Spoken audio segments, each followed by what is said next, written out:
राधे राधे दोस्तों आपने ये कहावत तो सुनी ही होगी कि समय से पहले और भाग्य से ज़्यादा किसी को नहीं मिलता। इसी के ऊपर मैं एक कहानी आपको सुनाने जा रही हूँ।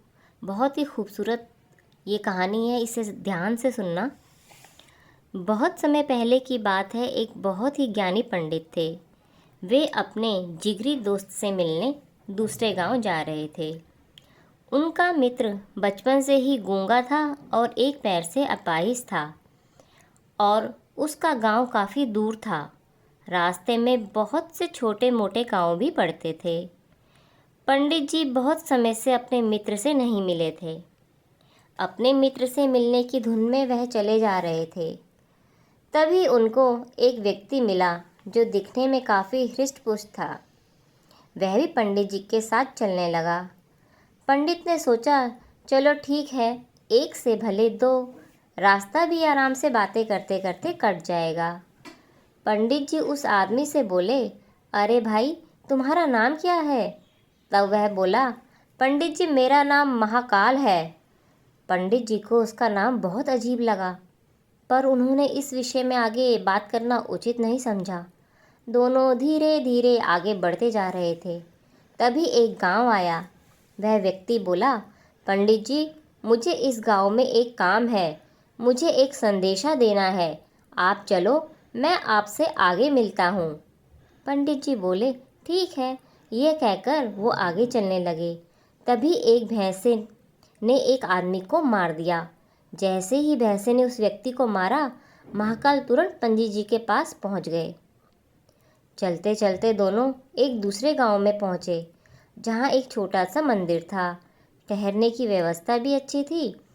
पंडित जी के मित्र का गांव अभी बहुत दूर था, तो वह उस व्यक्ति से बोले, देखो, अंधेरा गहरा चुका है और पैर भी दुखने लगे हैं और बड़े ज़ोर से भूख भी लग आई है।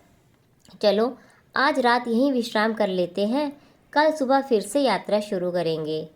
वह व्यक्ति बोला, ठीक है पंडित जी, लेकिन मुझे तो इस गांव में किसी को कुछ सामान देना है।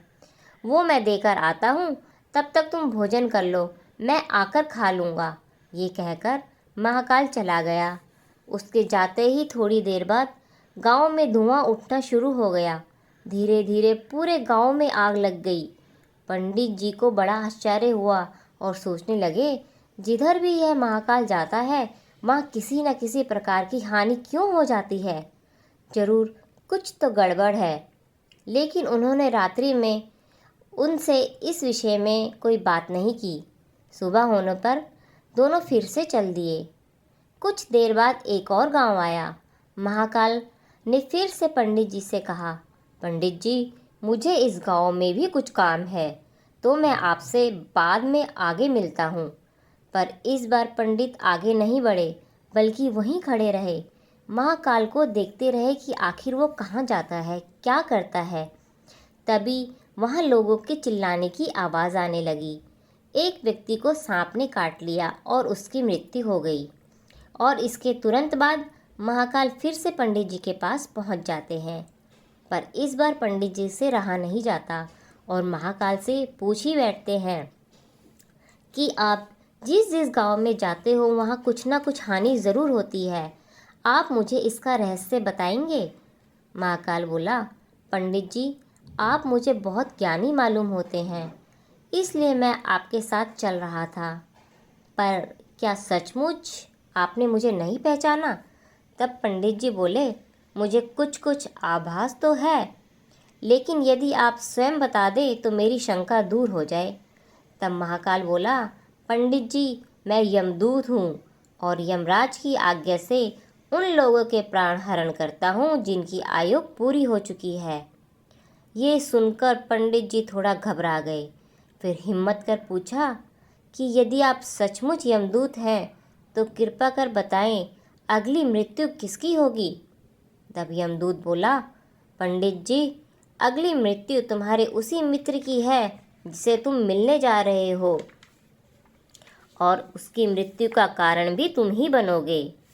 ये सुनकर पंडित जी ठिठक गया और वह बड़े ही पशोपेश में पड़ गया कि यदि यह सच में यमदूत है और इसकी बात सही है तो इससे अच्छा है मैं अपने दोस्त से मिलने ही ना जाऊं। तब यमदूत बोला, पंडित जी, जो आप सोच रहे हैं वो मुझे भी पता है, किंतु आपके वहाँ जाने से नियति नहीं बदल जाएगी। तुम्हारा मित्र अब कुछ ही क्षणों का मेहमान है, अगले कुछ क्षणों में ही उसकी मृत्यु हो जाएगी। यह सुन पंडित जी को झटका लगा, क्योंकि महाकाल ने उनके मन की बात भी जान ली थी। यह कोई साधारण व्यक्ति तो जान नहीं सकता। इसलिए पंडित जी को महाकाल की बात पर पूरा विश्वास हो गया और ये सोचकर कि मैं अपने दोस्त की मृत्यु का कारण ना बनूं, पंडित जी झट से अपने गांव की ओर वापस जाने के लिए मुड़ जाते हैं। पंडित जैसे ही मुड़ा, सामने से उसे उसका मित्र तेजी से उसकी ओर आता दिखाई दिया, जो कि पंडित जी को देखकर काफ़ी खुश लग रहा था और उसकी तेजी को देखकर ऐसा लग रहा था कि वह काफ़ी समय से उसके पीछे पीछे आ रहा हो, क्योंकि पंडित जी का मित्र बचपन से ही गूंगा और अपाहिज था।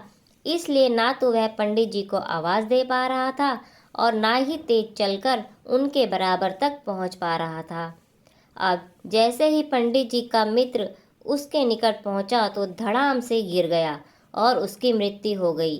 पंडित अवाक से खड़े रह गए, महाकाल को देखने लगे, जैसे पूछना चाह रहे हो कि मेरे मित्र को क्या हुआ। महाकाल पंडित के मन की बात समझ गए और बोले, तुम्हारा मित्र पिछले गांव से ही तुम्हारे पीछे पीछे आ रहा था, किंतु अपाहिज होने के कारण वह तेज नहीं चल पा रहा था और उसने तुम तक पहुंचने के लिए अपनी पूरी ताकत लगा दी, ताकि अधिक गति से चलकर तुम्हारे पास पहुंच जाए, और इसी वजह से उसे हृदयघात हुआ और वह मर गया और उसकी मृत्यु का कारण तुम ही बने। अब तो पंडित जी को विश्वास हो गया कि महाकाल सच में यमदूत ही है। जीवों के प्राण हरना ही उनका कार्य है, क्योंकि पंडित काफ़ी ज्ञानी था और जानता था कि मृत्यु पर किसी का कोई जोर नहीं चल सकता। इसलिए शीघ्र ही पंडित ने खुद को संभाल लिया, किंतु एक प्रश्न जानने के लिए पंडित के मन में उत्सुकता हुई और बोला, महाकाल, अगर मेरे मित्र की मृत्यु होनी ही थी तो तुम शुरू से मेरे साथ क्यों चल रहे थे? महाकाल ने जवाब दिया, मैं तो सभी के साथ चलता हूँ, केवल लोग मुझे पहचान नहीं पाते, क्योंकि लोगों के पास इतना समय ही नहीं कि वो अपने आसपास के बारे में जाने। पंडित जी ने फिर महाकाल से पूछा कि आप बता सकते हैं मेरी मृत्यु कब और कैसे होगी? तब महाकाल ने कहा कि किसी भी सामान्य जीव के लिए यह जानना ठीक नहीं है पंडित जी। पंडित, क्योंकि कोई भी जीव अपनी मृत्यु के बारे में जानकर दुखी ही होता है, किंतु तुमने अपने मित्र की मृत्यु के बाद जिस तरह अपने को संभाला है, तो मुझे लगता है कि तुम अपनी मृत्यु के बारे में जानकर भी खुद को संभाल ही लोगे। तो तुम्हारी मृत्यु आज से ठीक 6 महीने बाद आज ही के दिन किसी दूसरे राज्य में फांसी लगने से होगी। लेकिन आश्चर्य की बात यह है कि तुम स्वयं खुशी से फांसी को स्वीकार करोगे। इतना कहकर महाकाल जाने लगा, क्योंकि अब पंडित के साथ जिस कार्य के लिए आया था वह पूरा हो चुका था। फिर पंडित ने अपने मित्र का विधि विधान से जो भी कार्य कर्म कांड होते हैं वो किया और फिर अपने गांव लौट आया। चाहे कोई व्यक्ति कितना भी ज्ञानी और बलवान हो, किंतु अपनी मृत्यु के बारे में जानकर दुखी तो होता ही है। अब पंडित अपनी मृत्यु से बचने का उपाय ढूंढने लगा। अब क्योंकि पंडित बहुत ज्ञानी था तो उसकी ख्याति राजा तक भी थी। उसने सोचा, राजा के पास भी अनेक विद्वान और ज्ञानी पंडित होते हैं, वो इस मृत्यु की समस्या का कोई ना कोई समाधान ज़रूर निकाल ही देंगे। इसलिए वह पंडित राजा के दरबार पहुंचा और सारी घटना राजा को बताई। राजा ने इस विषय में अपने मंत्रियों से वार्तालाप की और अंत में सभी ने यही सलाह दी कि यदि पंडित की मृत्यु 6 महीने बाद लिखी है तो वो तो होकर ही रहेगी, किंतु यदि पंडित किसी दूसरे राज्य में जाएगा ही नहीं तो मृत्यु होगी ही नहीं। ये बात राजा को भी ठीक लगी और उन्होंने महल में ही पंडित के रहने की व्यवस्था करवा दी। अब राजा की आज्ञा के बिना कोई पंडित से मिल नहीं सकता था, लेकिन पंडित कहीं भी आ जा सकता था। ताकि उसे यह न लगे कि वह राजा की कैद में है। हालांकि वह स्वयं डर से कहीं आता जाता नहीं था। धीरे धीरे पंडित की मृत्यु का समय नज़दीक आने लगा और फिर वो दिन भी आ गया जिस दिन पंडित की मृत्यु होनी थी। जिस दिन पंडित की मृत्यु होनी थी उससे पिछली रात पंडित डर कर जल्दी सो गया ताकि जल्दी से जल्दी रात और अगला दिन बीत जाए और उसकी मृत्यु टल जाए। लेकिन पंडित को नींद में चलने की बीमारी थी। इस बीमारी के बारे में वह किसी और को क्या बताता, उसे तो खुद इस बारे में पता ही नहीं था। अब पंडित मृत्यु से पहले वाली रात नींद में चला और महल के अस्तबल में आ गया। क्योंकि वो राजा का खास मेहमान था, इसलिए किसी ने उनसे कुछ पूछा और ना कुछ कहा। अब नींद में पंडित जी अस्तबल में जो सबसे तेज घोड़ा था उसमें बैठ गए और चल दिए और नींद की हालत में राज्य की सीमा पार कर दूसरे राज्य के महल में पहुंच गए। संयोग की बात ये हुई कि वहाँ भी उन्हें किसी ने नहीं रोका। अब पंडित जी सीधे राजा के शयन कक्ष में पहुंच गए और जहाँ रानी के बगल में राजा सो रहे थे वहीं पे जाकर दूसरी ओर पंडित जी भी सो गए। सुबह हुई तो राजा ने पंडित को रानी के बगल में सोया देखा और क्रोध से आग बबूला हो गया और पंडित को गिरफ्तार करवा लिया। अब पंडित को तो कुछ समझ ही नहीं आ रहा था कि वह यहाँ कैसे पहुँचा। राजा ने पंडित को फांसी पर चढ़ाने का फरमान दे दिया। अब पंडित कांपने लगा, पर फिर हिम्मत कर बोला, महाराज, मैं नहीं जानता कि मैं यहाँ कैसे पहुँच गया, लेकिन मैं यह ज़रूर जानता था कि आज मेरी मृत्यु होनी है। राजा को ये बात बहुत अजीब लगी। उन्होंने पूछा, तुम्हें कैसे पता कि आज तुम्हारी मृत्यु होनी है? कहना क्या चाहते हो? तब पंडित ने पिछले 6 महीने का पूरा वृतांत राजा को कह सुनाया और बोला, महाराज, किसी की इतनी हिम्मत कैसे हो सकती है कि राजा की मौजूदगी में वह उसकी रानी के बगल में जाकर सो जाए? ये तो सरासर आत्महत्या ही है। अब राजा को पंडित की बात ठीक लगने लगी, पर राजा ने सोचा, हो सकता है कि मृत्यु के डर से यह बहाना बना रहा हो। इसलिए उसने पंडित से कहा, यदि तुम सही कह रहे हो कि आज तुम्हारी मृत्यु का दिन है तो मैं तुम्हारी मृत्यु का कारण नहीं बनूंगा, लेकिन यदि तुम झूठ कह रहे हो तो निश्चित ही आज तुम्हारी मृत्यु का दिन है। क्योंकि दूसरे राज्य का राजा का मित्र था तो उसने तुरंत सिपाहियों को भेजा राजा से पंडित की सत्यता का प्रमाण मांगने के लिए। शाम तक भेजे गए सैनिक लौट आए और बोले, महाराज, पंडित जो कह रहा था वो सच है।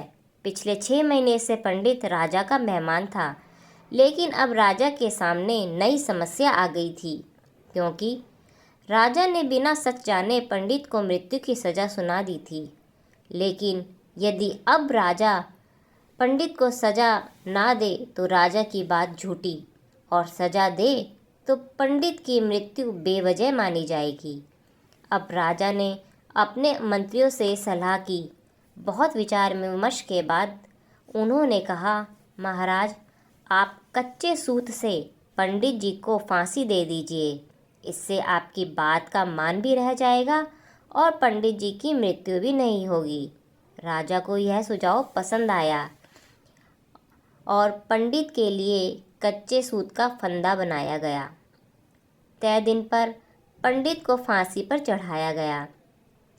सभी खुश थे कि ना तो पंडित मरेगा ना राजा का मान घटेगा। पंडित को भी विश्वास था कि सूत के धागे से उसकी मृत्यु नहीं होगी। पंडित ने भी खुशी खुशी फंदा पहन लिया, जैसा कि महाकाल ने कहा था। और जैसे ही फांसी दी गई, सूत का धागा तो टूट गया, पर वह अपना काम कर गया।